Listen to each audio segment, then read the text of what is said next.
Caros irmãos, é com muita alegria que mais uma vez estamos aqui para juntos, irmanados no sentimento de gratidão a Deus e a essa doutrina abençoada, podermos refletir sobre essas bênçãos, sobre esses ensinos que tanto nos trazem e nos auxiliam na nossa marcha evolutiva. Hoje nós teremos a companhia do livro Sinal Verde, psicografado por Chico Xavier pelo espírito André Luiz, quando ele traz para nós uma lição intitulada Dever e Trabalho. Ele inicia dizendo para nós que o compromisso de trabalho inclui o dever de associar-se à criatura ao esforço de equipe na obra a realizar. Então, tudo que vamos fazer na vida, nós precisamos ter um compromisso, ou seja, um comprometimento. No Evangelho segundo o Espiritismo, já que se falou na frase anterior sobre a questão do dever, Lázaro traz para nós uma leitura intitulada O Dever, quando ele afirma: o dever é a obrigação moral, primeiro para consigo mesmo e depois para com os outros. O dever, ele diz para nós, é lei da vida. Encontramo-lo nos mínimos detalhes, como nos atos mais elevados. Então, o dever é, para todos nós, um fim necessário. E a maior satisfação que nós podemos ter é a do dever cumprido. E nós podemos nos perguntar, mas como sabemos isso? Aí quem vai nos inspirar essa satisfação é a consciência, que é a voz de Deus em nós. Ela é que vai determinar essa satisfação. Dando continuidade, ele diz para nós: obediência digna tem o nome de obrigação cumprida no dicionário da realidade. Muitos de nós, ainda na condição de criaturas de Deus, ou seja, não compreendendo profundamente, não aceitando a lei divina de amor e de justiça, queremos uma liberdade de ação.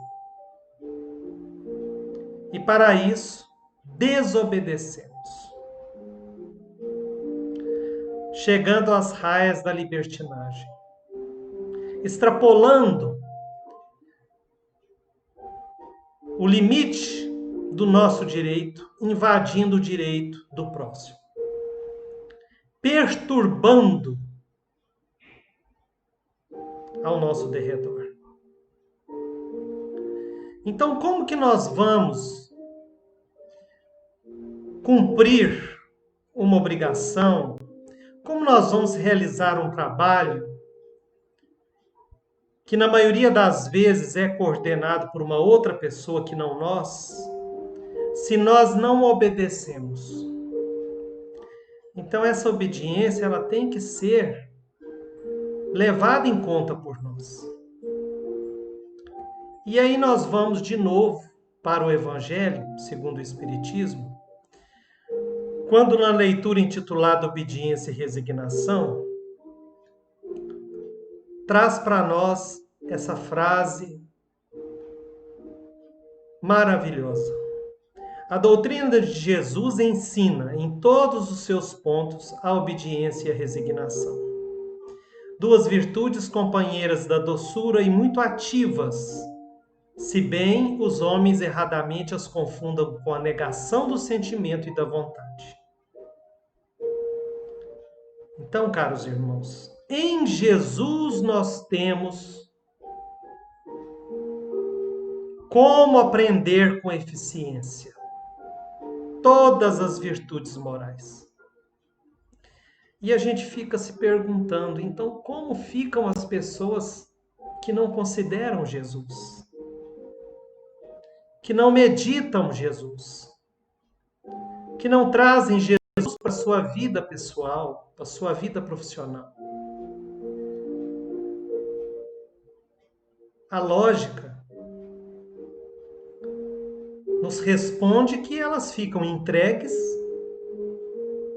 ao que elas trazem em si e aos exemplos que têm ao seu redor. E aí é um problema sério, muito sério. Porque mesmo aqueles que estão na faixa etária que eu tenho, entre 50 e 60 anos, nem todo pai, nem toda mãe tem em seu comportamento diário os princípios de Jesus. Não praticam, não ensinam pelos seus exemplos, principalmente aos filhos, a obediência, a resignação. Então ele diz: a obediência é o consentimento da razão, a resignação é o consentimento do coração. Elas são forças ativas, todas as duas, porquanto carregam o fardo das provações que a revolta insensata deixa cair. Então, se nós não somos resignados e obedientes, somos revoltados. Continuando,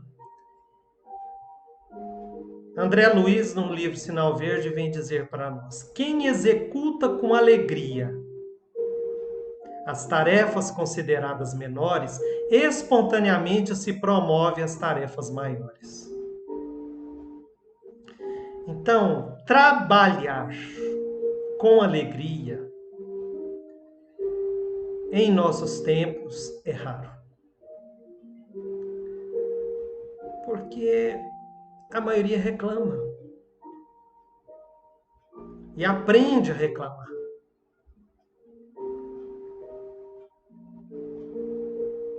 Então é uma característica negativa do nosso tempo.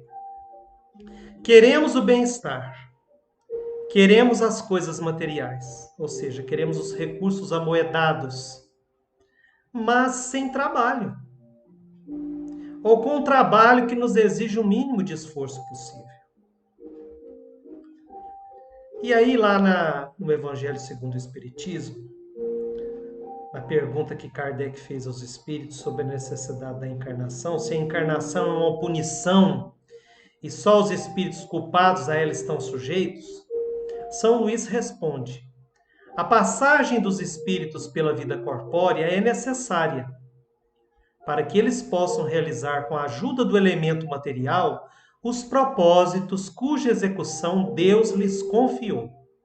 É ainda necessária por eles mesmos, pois a atividade que então se veem obrigados a desempenhar ajuda-os a desenvolver a inteligência. Os que executam essa tarefa com zelo sobem rapidamente e de maneira menos penosa os primeiros degraus da iniciação e gozam mais cedo o resultado do seu trabalho. Os que, ao contrário, fazem mau uso da liberdade que Deus lhes concede, retardam o seu progresso. E é assim que, por sua obstinação, podem prolongar indefinidamente a necessidade de se reencarnarem. E é então que a encarnação se torna um castigo. Então, quando ele diz aqueles que executam essa tarefa com zelo, é fazer com alegria, realizar com boa vontade. Eu estou agora puxando pela minha memória e sempre, sempre, desde pequeno, analisando ao meu redor, convivendo com outras famílias,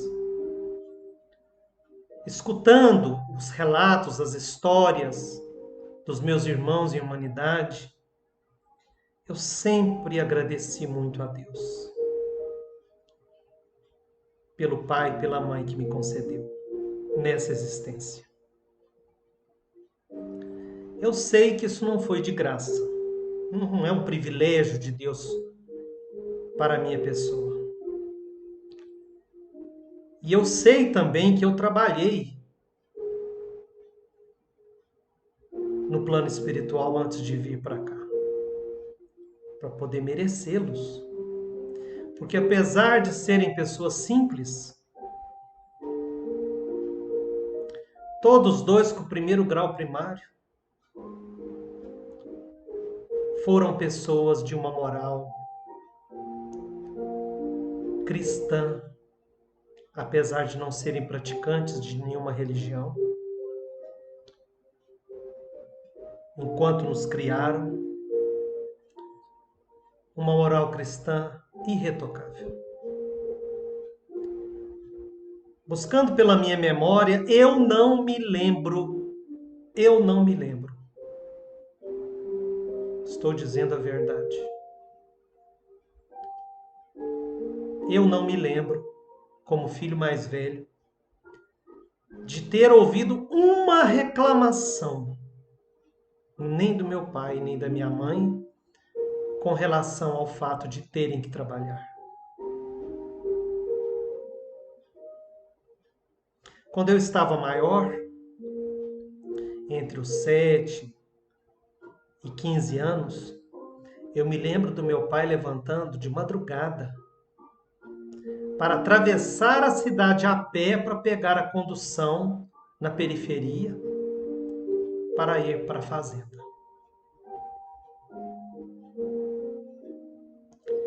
Por que eu me lembro disso? Porque nas férias era de praxe, a minha mãe não abria mão disso, nós tínhamos que fazer revisão com dentista, com médico. Então, naquela época, o INPS, muitos aqui mais antigos devem se recordar, que era no centro da cidade, a gente tinha que ir de madrugada para ficar na fila para pegar a ficha, para conseguir a ficha para poder ser atendido. Então, íamos nós, 3, 4 crianças, porque de vizinho também ia junto conosco, com meu pai, de madrugada. Descíamos ali pelo Arthur Machado, e quando chegava ali na Pernambucana, ele falava para nós, agora vocês vão reto aqui.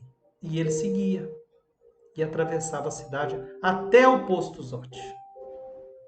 Nunca escutei uma reclamação. Interessante que, analisando a minha vida, eu também nunca fui de reclamar. Então, caros irmãos, nós temos que ter muita atenção. Quando Jesus diz orar e vigiar, é vigiar as nossas atitudes, as nossas palavras. Quando Paulo disse há uma nuvem de testemunhas a nos rodear, não são só espíritos desencarnados, são as criaturas encarnadas que precisam aprender de nós como agir corretamente. Então, a alegria de trabalhar, a bênção do trabalho, deve ser uma constante. Estar cansado, né, quando nós às vezes exageramos, é normal. Mas não é por causa disso que nós precisamos reclamar. André Luiz volta a nos dizer, a câmara fotográfica nos retrata por fora, mas o trabalho nos retrata por dentro. Então é através do trabalho que nós vamos imprimir na sociedade, nas pessoas, os nossos sentimentos. Quem escarnece da obra que lhe honorifica a existência, desprestigia a si mesmo. Servir além do próprio dever não é bajular, e sim entesourar apoio e experiência, simpatia e cooperação. Na formação e complementação de qualquer trabalho, é preciso compreender para sermos compreendidos. Então, através da interação que ocorre no trabalho, seja ele qual seja, remunerado ou não, na maioria das vezes nós não conseguimos realizá-lo sozinho. Então nós precisamos de outras pessoas que estarão acima de nós, nossos chefes, que estarão junto de nós, que são os nossos colegas, e que às vezes estarão abaixo de nós, que são os nossos subalternos. Então nós precisamos abrir o nosso entendimento, o nosso coração, para ter a consciência de que eles são criaturas humanas. É desejável que nós saibamos separar os nossos problemas familiares, particulares, da nossa vida profissional, mas não são todas as pessoas que conseguem isso. E nós precisamos ter tolerância, misericórdia nesse sentido. Às vezes é preciso a pessoa, às vezes, tirar um pouquinho daquele peso, dividindo com o nosso ouvido fraterno as suas dificuldades, os seus problemas, e através da palavra, do conselho amigo, nós acendermos novamente a luz da esperança nesses corações. E depois juntos retomarmos o trabalho para produzirmos com eficiência. Então a tônica, a energia, ela tem que ser equilibrada. Quando o trabalhador converte o trabalho em alegria, o trabalho se transforma na alegria do trabalhador. Olha que beleza. Então nós precisamos converter o trabalho em nossa alegria. Por que muitas das vezes ele não é a nossa alegria? Olha a frase. O trabalho bem executado traz-nos a alegria do dever cumprido. Então, trabalho e dever, eles sempre estão juntos. Eles precisam conviver juntos. E nós precisamos nos esforçar cada dia mais. Porque às vezes nós precisamos realizar o mesmo trabalho todos os dias. A tarefa pode ser a mesma, mas a forma de realização ela pode se aprimorar. E é assim que nós precisamos encará-la. Então nós temos uma mensagem de Emmanuel, onde ele vem falar sobre o trabalho e a vida. Todos estamos no trabalho que a vida nos confia. Todos nós. Cada qual de nós no lugar certo. E nós, às vezes, reclamamos, querendo o trabalho do outro, nós achamos que é menos pesado que o nosso. Mas será que nós temos as aptidões que ele tem? Dificuldades se espalham em todos os caminhos da terra. Imperfeições são comuns a nós todos. Provações constituem patrimônio nas lides comunitárias. Sofrimento é o esmeril que nos assegura o aprimoramento íntimo. Doença é fator de renovação. Desengano é contato com a realidade. Crise é o teste da fé que afirmamos possuir. Crise é o teste da fé.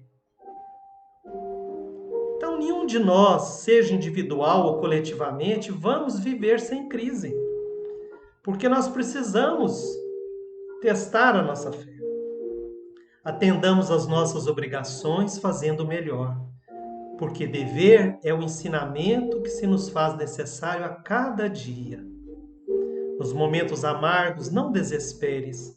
Faze hoje todo o bem que possas, melhorando a ti mesmo, quanto te faça possível, mas não te esqueças de que na misericórdia de Deus todos temos a luz da esperança em luminoso amanhã.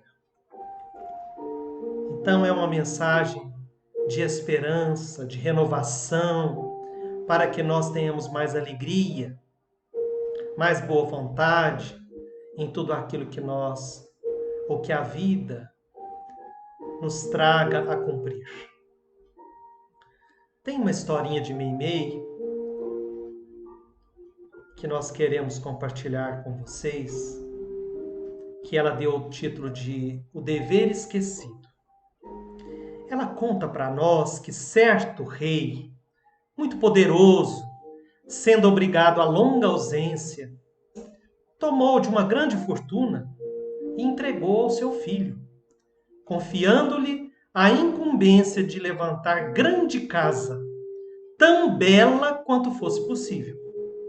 Para isso, o tesouro que lhe deixava nas mãos era mais do que suficiente.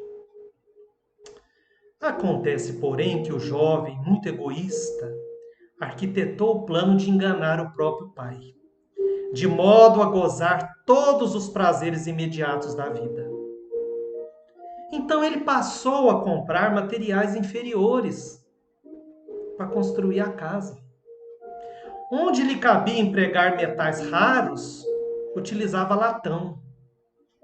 Nos lugares em que devia colocar o mármore precioso, punha madeira barata.